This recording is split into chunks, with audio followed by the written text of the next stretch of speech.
Hello students, today I am going to discuss a very simple and important concept of chemical kinetics, that is consecutive reactions.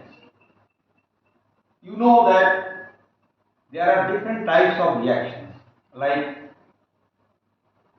parallel reactions, opposite reactions, consecutive reactions. Now, consecutive reactions are also different types. Simple consecutive reactions, complicated type of consecutive reaction.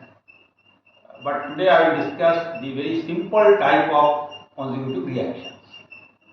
Now, if you want to know the actual definition of the consecutive reaction, you can say like that: when one reactant is converted into product, but suppose in between reactants and product, one intermediate is there, and that intermediate is also converted into products. Say for example,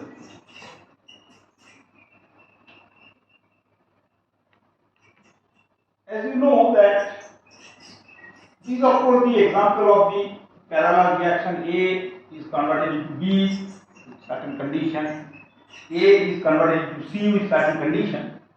But consecutive reaction is like A is converted into B and B is converted into C.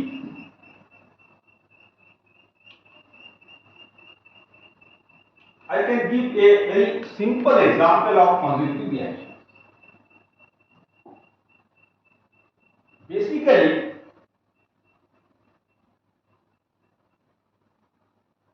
if I write A is a reactant and which is converted into B, and then B is also converted into C, where C is the product and B is the intermediate. What happened if you want to plot a graph between concentration and time? You will see in first case the concentration of A is continuously decreased.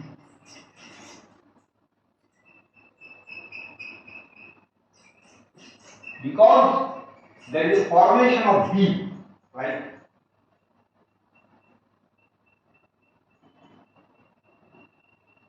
But after some time, some part of the B is again converted into the product.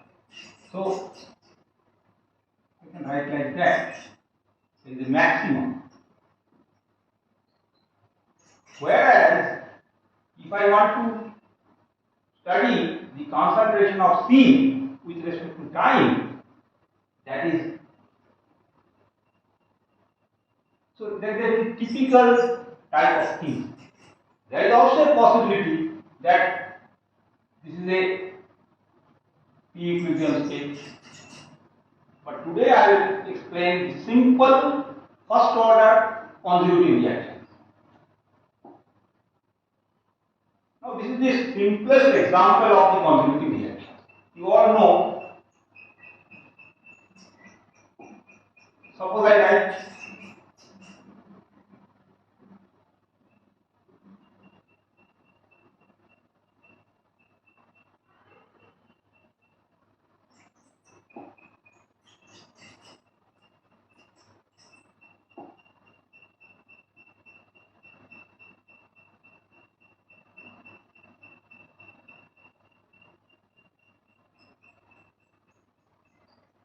C6H5CONH2 benzamide, and one hydrogen is replaced by OH, so a hydroxybenzamide.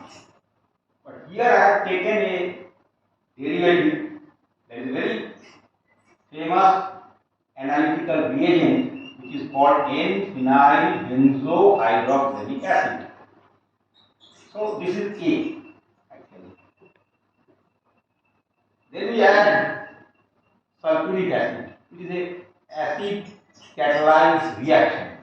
So there is a hydrolysis and it will form benzoic acid and N-phenyl hydroxylamine. You can write it is a B. But after some time, and this reaction is first order, after some time, this B is converted into para-aminophenol, and this is the C. So in kinetics of the conjugative reaction, we will determine the value of A, we will determine the value of B, we will determine the value of C.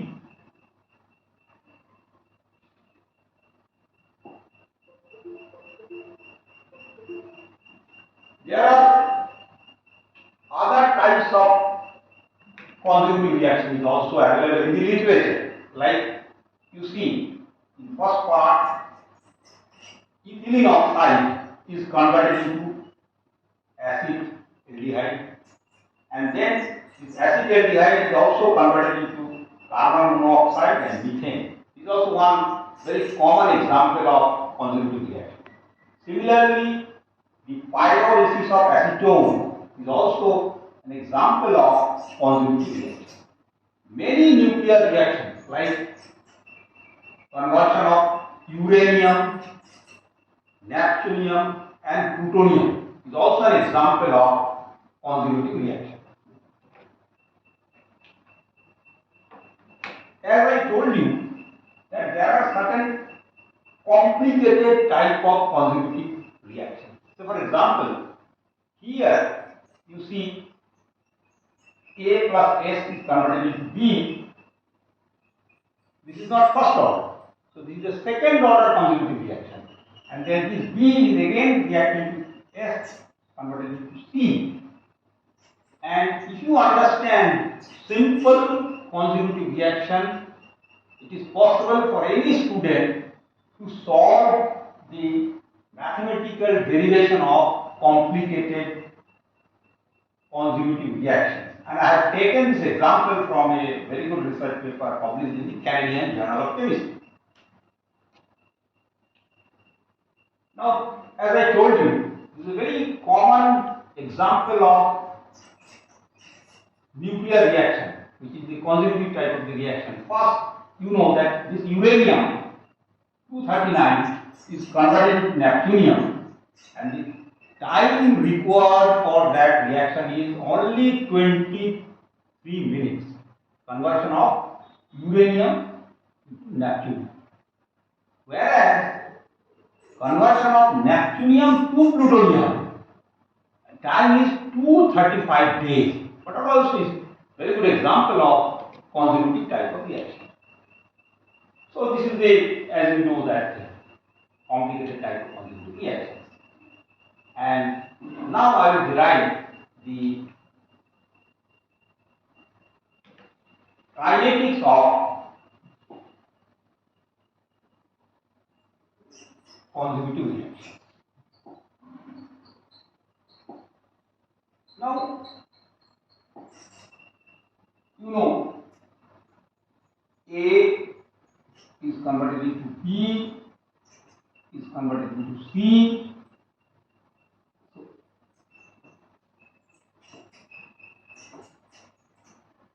So, at the time of reaction, suppose the total concentration is A, initial concentration, and there is no question of formation of B and C. So I can write A, B plus C. So the simple trick is that we have to determine first the concentration of A and then concentration of B. And if you are able to determine the concentration of A and B, C can automatically derive, that is equal to A0 minus is a mass balance method. And here actually three coupled differential equation. Why I am called three coupled differential equation? Because first case, if I want to determine d by dt of A, you can write like that K1 is the first equation. Now what about the second? D by dt B is equal to K1A, because B is A is B is produced here. In second case, B is so K2. Why it is minus? Because it is consumed. So this is first, this is second, and third d by dt of C is equal to A2B. So therefore, but we should not be worried, because we have to only calculate first is A and then is B, and substitute the value of A and B, we will get the C. For that, very simple mathematics is required, that is called first order linear differential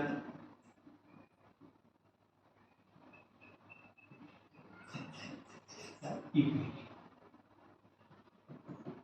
Now I will derive the value of A, of course by simple integration, and B by linear differential equation. We have seen three coupled reactions, 1, 2 and 3. At the initial condition, there is no question of formation of B or C. So whatever the concentration, it is actually initial concentration. So if we are able to calculate A, B, we can automatically calculate the C as a mass balance method. That is, C is equal to A0 minus A minus B. So we have to determine only A and B. So first we will determine the value of A with the help of this equation. And it is very simple. If we separate the variables, so I can write like that, d by A, very simple first order A1. Integrate it. You all know that dx by x is natural log x. So it is A2, A1 equal to minus A1.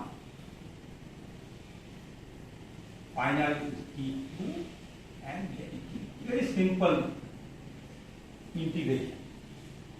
And we will assume that at the starting point,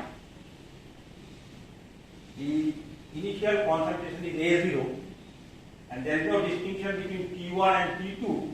So I can write natural log of A divided by A0 is equal to minus K1T. So therefore A is equal to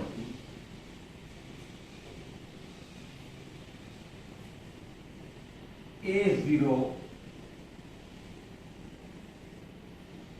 exponential minus K1T.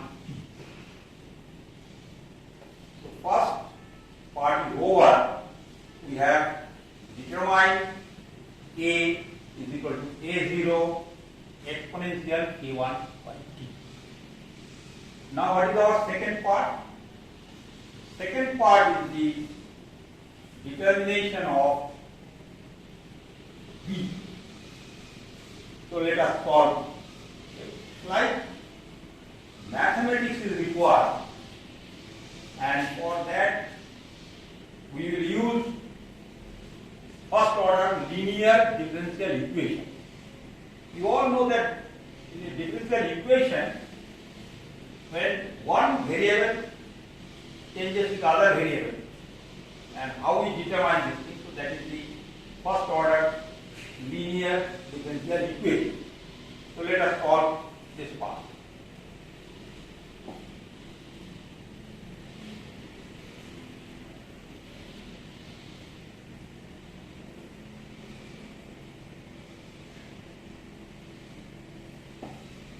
This part also we can. So this is also.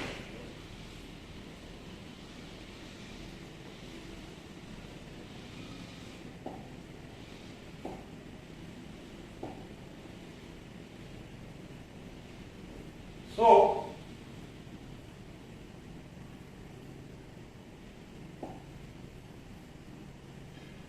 see very carefully.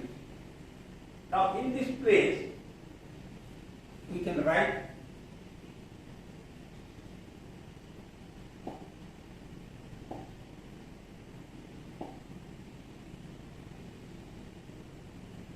d by dt here. B is equal to, now we know the value of A, so I can write here K1 in place of A. A0 exponential minus K1T, and here is K2B. So there are two variables. One is A, another is B. So if we want to separate the variable, I can write like that: d by dt of B plus separation of variables, or rearranging this equation, is equal to K1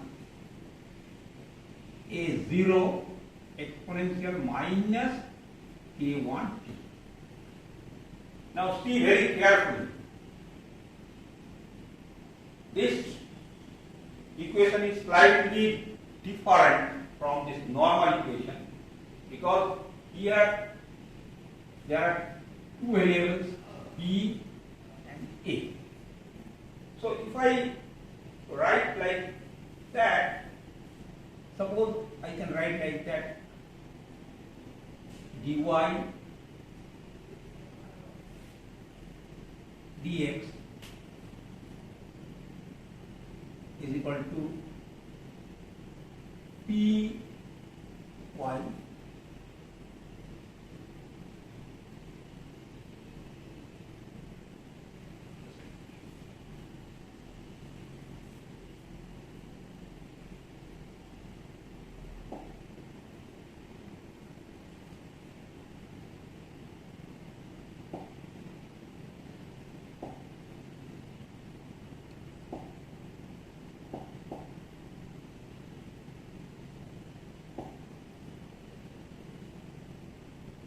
equal to Q and X. Now here, suppose this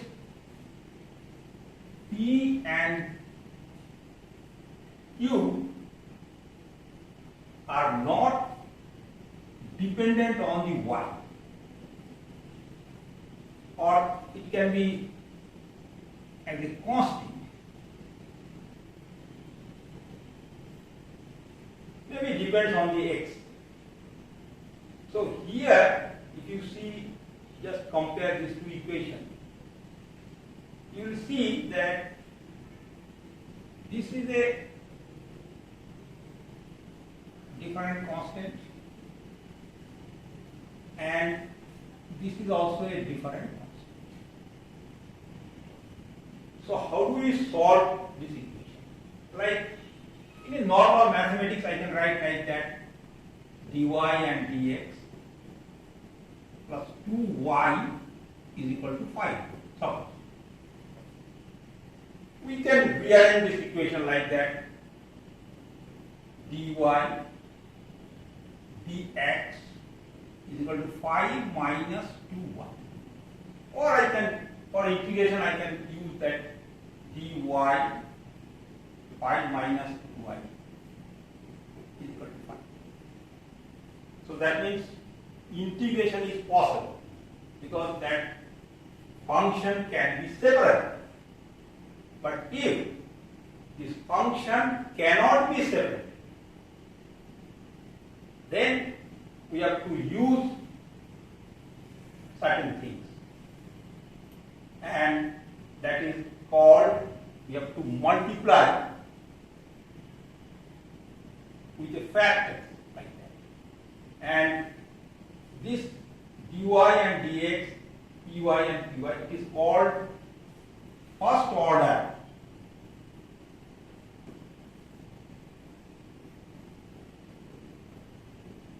linear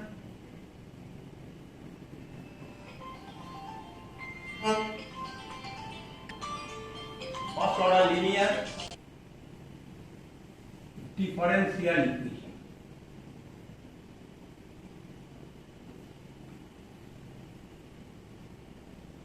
First order linear differential equation. Like if I write like that, dy upon dx is equal to x square. It is first square y dx square. This is second order differential equation. Second order. It is first order differential equation. Now here I just want to say some very elementary mathematics in order to solve this equation. That means if you want to integrate it where this function cannot be separated, we have to multiply with a factor that is called the integrated factor.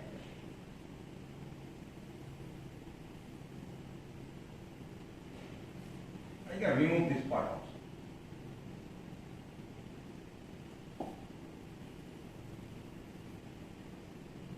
And the rules is that exponential of integration of this function and dx. You all know that the integration of dx is equal to x. So what is that factor? That is exponential p and x. That is called the if. There is a logic behind it, but I am not doing this mathematical solution, but you can multiply the integrated factor. Now if we understand this first order linear differential equation, here we can write exponential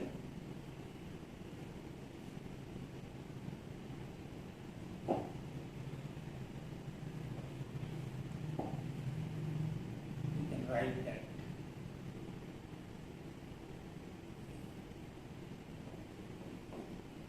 Please ask a question. Yes. So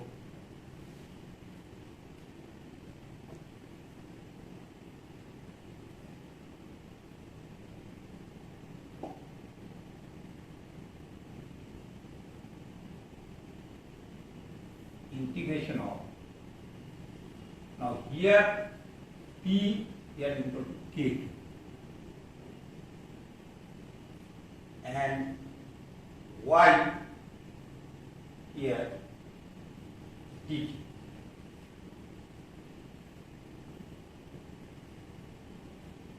So what is the value of integrating factor? That is exponential K2 dt. So that means we have to multiply of this part with this integrating factors. So now let us solve this whole equation.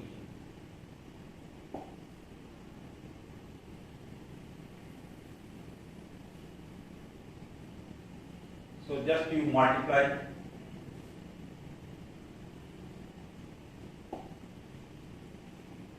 so d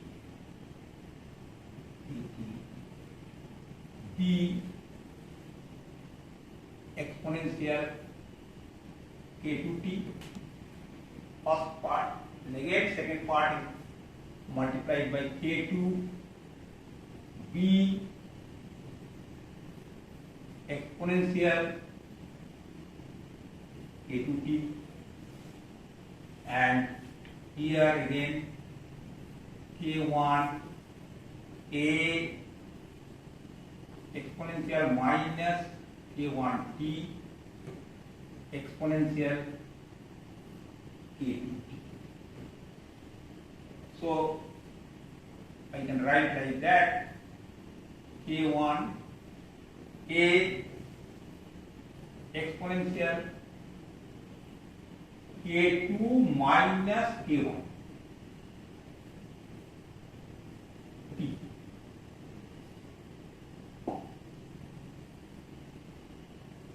Now here, if you know the little bit of, there are two functions. So we can write like, suppose there are two functions u and v. So we can write like that: first function into differentiation of second, like second function into differentiation of first. That means this part, left hand side part, is nothing but the total derivative of d by dt of b exponential k2t is equal to k1 a exponential k2 minus k1 and t. Now of course that first order linear differential equation can be rearranged and it can be integrated properly. So let me solve this equation.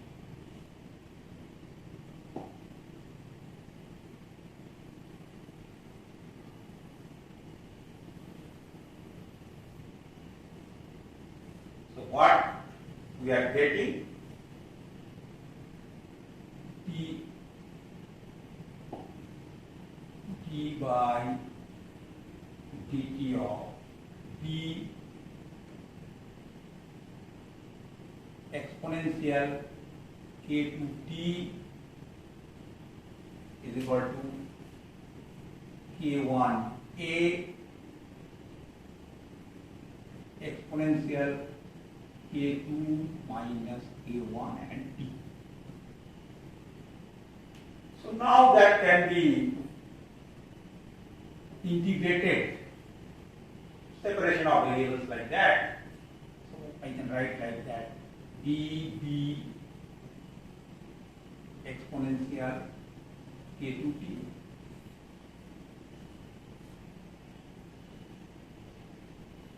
K1 A0 exponential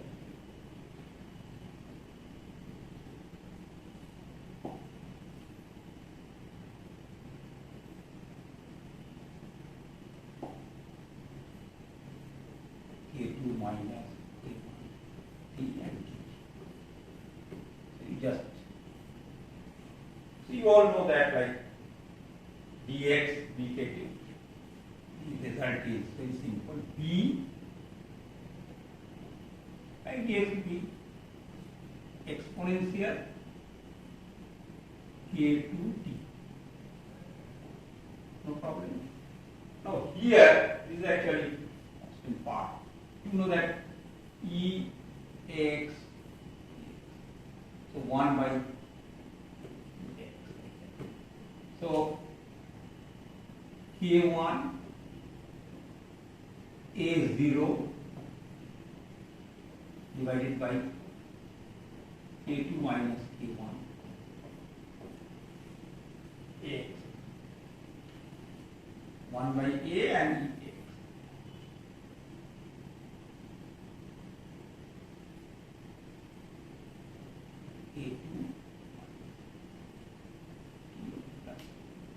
Integration constant C.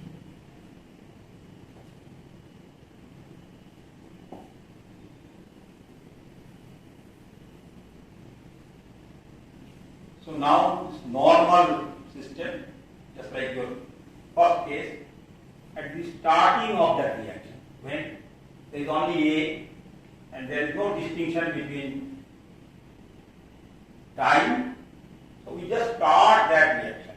So always T is equal to T is equal to 0. So if T is equal to 0, here is also 0 multiplied 0 exponential 0, 1, 0. So we will get only that K1 0 is equal to K1 is 0, K2. So C is equal to minus, because this is 0. So what we get, K1 A0 divided by K2 A1, this part is 0, plus C is equal to 0. So C is equal to minus K1 A0 divided by K2 minus K2. So now you substitute the value of C from this equation to our main equation. I can remove all that part also.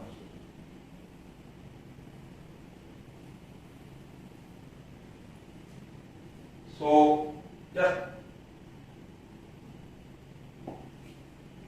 B is equal to B exponential K2 T is equal to, here you can write that, K1 A0 K2 K1 exponential K2 K1 T minus, because here K1 A0 divided by K2 minus K1. So now we can get the value of rho. You can write like that. If I write K1 A0 K2 minus K1 common, it is exponential K2 K1 T minus 1. Therefore,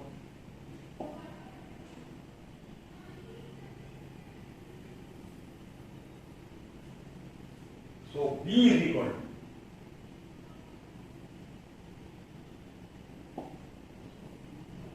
we have already determined A, Now this is the B. You see here, this part will, so B is equal to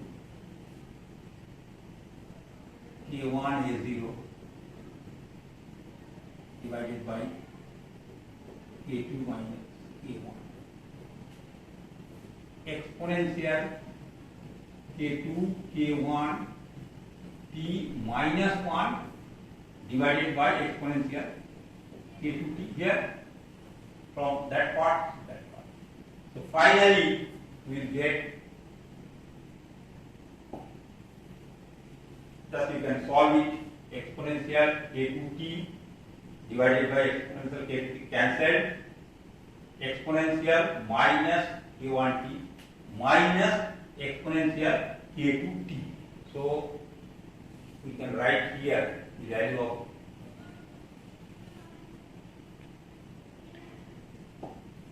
B.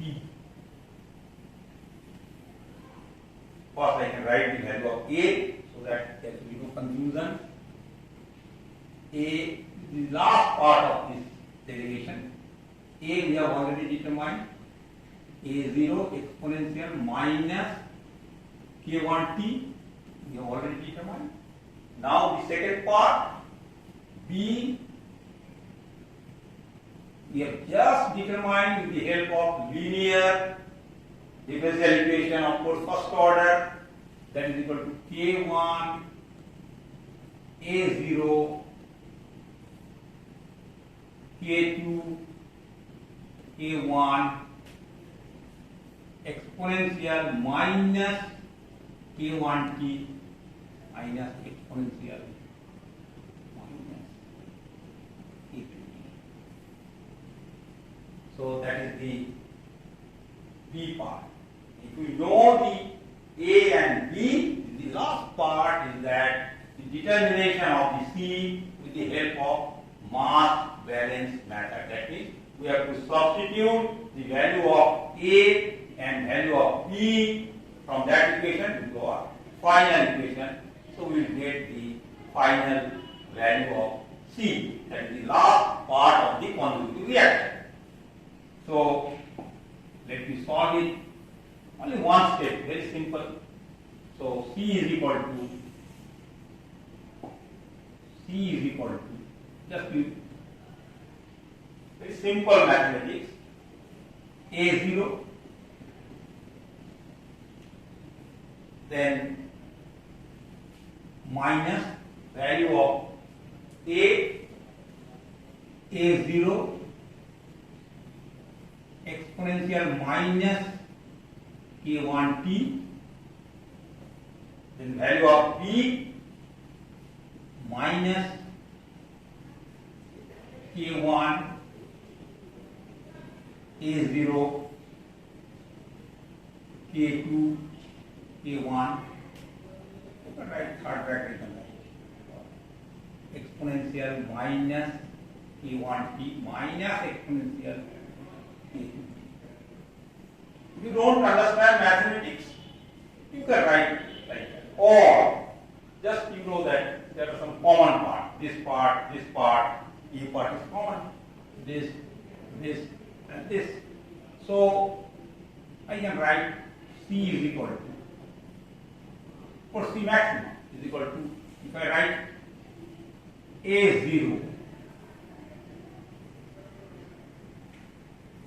1, you see, minus exponential minus K1T, see, minus K1, a very little mathematics is required, K2 minus K1, again exponential minus K1T minus exponential K2T. So you can, if you write up to this, there is no problem. But again, if you want to just solve it, again, because you know that here K1, K2 minus K1 related to this is related to this, and this part is common. So if I take this part. That is, if I write like that, minus K1T.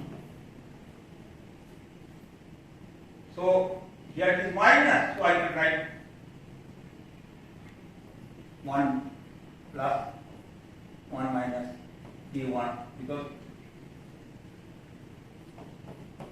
K2 minus K1. So if I just solve it, so I will get final equation A0 1 minus.